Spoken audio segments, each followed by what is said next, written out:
Have you been following Gypsy Rose at all? Do you know who she is? Yeah, that's the one chick that got out of prison and suddenly blew up because of what she did something to her mom. Yeah. Oh, no.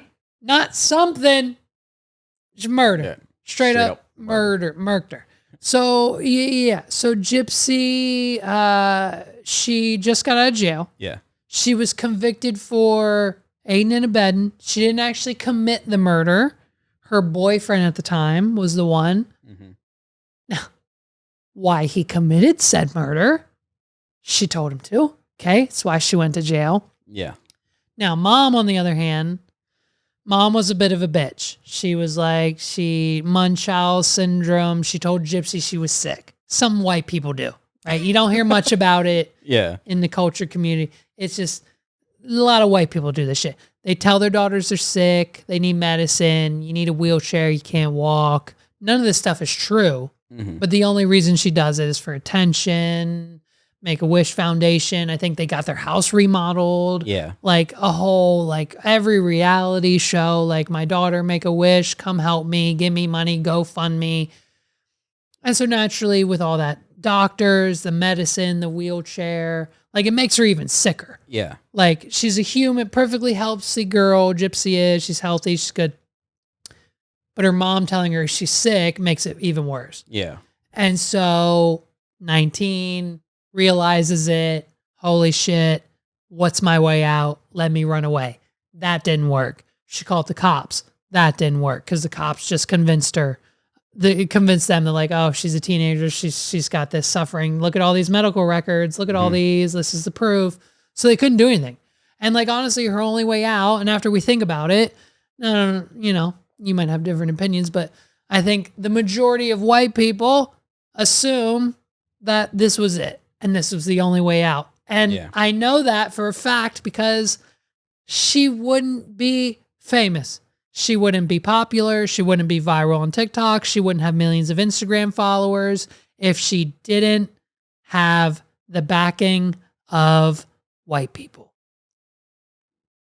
And it's unfortunate because half of us, unfortunately there's a lot of us, half of us are on Team Gypsy. And the other half of us are like, hey, it's getting a little weird. Yeah. Is it getting a little weird?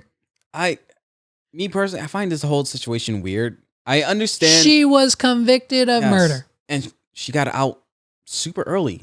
It was a 10-year sentence. She got out after 8 years. So, I mean, early in the aspect of murder. But when she didn't actually commit the crime, she's an innocent little white girl after what her parents put her through, 8 years. I don't know. Is that the sentence she should have? The issue is now it's a little weird. Yeah. Weird. Go. I was going to say that it's weird to me that she blew up just because of like the whole situation and getting out. Yeah. When, you know, there's been multiple or other similar scenarios where someone, you know, unfortunately got assaulted and murdered the person that did it. And they got convicted of murder as well, but they're still locked up. So I guess it's because of the stuff that she went through with her mom that, you know, everybody's, I guess, uplifting her and blowing her up. I don't know. I just find it so weird. It's weird that somebody is getting famous off of a terrible situation that happened. Like I'm happy that she's out, she's living her life. Me personally, I don't think I would want that type of attention after everything that I've gone through. Here's why I think you're right? You wouldn't want that.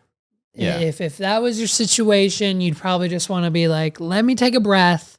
Let's put a wall up. Give me a few years. Yeah. Then I'll come back. I'll do an Oprah interview, whatever, maybe. But I think here's the issue. And this is what a lot of people don't know. This whole thing happened. So now here we are 8 years ago, back in 2015, 2016. Yeah. When it happened and she was in jail, convicted, in jail, in her prison get up, Lifetime was already there with the cameras, for the documentary. She has a book deal. Like Lifetime was there when she got out. Lifetime was there with the cameras when she went and bought her first pair of shoes a week ago. Like she's had cameras on her before she even got out. Yeah. And so now for the first 2 weeks, we were all cheering. We were like, yes, Gypsy, bitch, yes. Like, fuck the ex-boyfriend. He did all the murdering. Let him rot in jail. We're not even going to talk about it.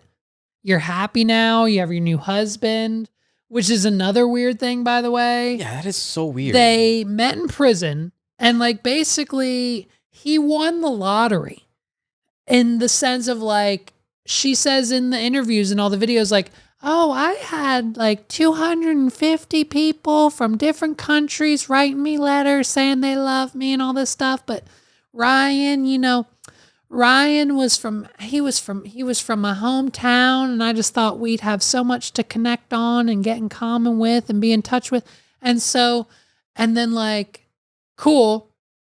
And then like the documentary on Lifetime, it's out now. It's like out, like it was out a year ago. Like it follows him like, oh, today's my wedding day. It's a little inconvenient, you know, having to go to the prison. Gypsy's going to be in khakis and I can't do much. I'm going to go get some cupcakes to make her feel special on our wedding day. And it's just, hey, how pissed do you think Stephen Avery is for making a murderer at the fact that he didn't murder anybody? Yeah. He's out here claiming I didn't do shit. But like they've got his ass in jail in a Netflix documentary, whereas this bitch was like, yeah, I did it. I did it. And now she's just out parading around town with you've got Joy Behar on the fucking View. You've got the fucking View. Joy Behar telling her like, oh, she's talking about her story and she's like, well, I kind of went about it the wrong way, as in like murdering my mother. Yeah. And Joy Behar's like, no, that was okay, right? And everyone on the panel was like, Joy, hello? She means murder, Joy. And Joy's like, oh, that part. Well, yeah, I guess that part wasn't okay. But Joy's like wink, wink. Hey, murder a bitch again. It's weird. Yeah. It's weird that we're parading her around the whole country on a thing. It's one of those, it's a weird thing, you know, people are not glorifying, but like, you know, bringing so much attention to. Yeah. I will say that if she does not capitalize on this, she's going to drop the fucking bag. No. And she's going to like fuck her shit up. Trust me. The capitalization is already done. Yeah. The contracts, the documents, everything's been signed. This was all... The fact that we had the documentary with her in her prison outfit and while she was in jail being filmed with the crew and everything that's happening now was planned 9 months ago. So there's no dropping the bag. There's no dropping the bag here. There's no Bobby Altoff Drake interview, whatever. Like it's a situation where she goes next, like the fact that she's like, I'm in New York City, I'm in Times Square, like it's like what is this right here? Like this video is for Gypsy Rose only. If you're not Gypsy Rose, keep scrolling. Right, okay, Gypsy, I picked out the perfect house for you and Ryan. First things first, you need a security gate with a very long driveway, and nothing says love better in Louisiana than 2 matching pickup trucks. Okay, let's move to the kitchen. Here's a huge refrigerator stocked with Dr. Pepper for you and Ryan. I know you're a new cook, but here's a perfect stovetop. And you're going to need this home theater to show all your family and friends the documentary. Okay. And Ryan can watch wrestling on the big tube as well. Let's get to the important stuff. You know you need a king-size bed to keep it spicy. Might I suggest a mirror on the ceiling for checking in with your Stop! Like, I'm not even going to finish it. Like, it's clear that Barbara's team, Barbara Carr, multi-billionaire Barbara, real estate mogul, Shark Tank. This woman has no business. She has nothing to do with Gypsy Rose. But it is blatantly clear that her team watched the documentary, watched the interviews, found out everything that she needed to know about Gypsy and Ryan, and made this entire TikTok. And it's like, bro, what do we do? Who are we? It's like, I get it. Like, for you to say that us talking about it is clickbait and a grab for views or whatever, yeah, you goddamn right it is. But for Barbara Cohen, the real estate mogul, multi-millionaire, Shark Tank investor, businesswoman, entrepreneur, female Barbara, New York City. What's she doing talking about Gypsy and Ryan? Like, it's weird now. Yeah, it's so weird. It's a train that everyone's taught that, like, it's just, it's crazy.